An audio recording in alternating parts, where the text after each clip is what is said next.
খাবারে চুল পাওয়া আল্লাহর পক্ষ থেকে ধৈর্যের পরীক্ষা। হঠাৎ জ্বর আসা গুনাহ মাফ হওয়ার লক্ষণ।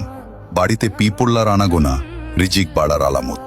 হঠাৎ মন ঘাবড়ে যাওয়া আল্লাহর জিকিরের সংকেত। ঘুমের মধ্যে ভয় পাওয়া রুহানি বোঝা বা কুদৃষ্টির লক্ষণ। ছোট বাচ্চার বারবার কাঁদা কোন বদনজর বা অশুভ প্রভাবের লক্ষণ। স্বপ্নে সাপ দেখা শত্রুতা বা হিংসার আলামত। স্বপ্নে বারবার কাউকে দেখা তার জন্য দোয়া বা স্মরণের ইঙ্গিত। বারবার অসুস্থ হওয়া গুনাহের কাফফারা। বাড়িতে মাকড়সার আধিক্য অমঙ্গলের আলামত ধরা হয়।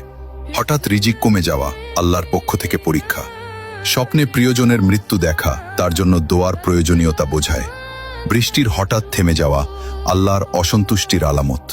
ঘরে কোনো পাখির আগমন সুসংবাদের লক্ষণ। বিড়ালের বারবার দরজায় আসা অনেক সময় রিজিকের ইশারা হয়। হঠাৎ আর্থিক ক্ষতি হওয়া পরীক্ষা বা সতর্কবার্তা। ঘরে বারবার বাল্ব ফিউজ হওয়া বা নিভে যাওয়া বরকত কমে যাওয়ার আলামত।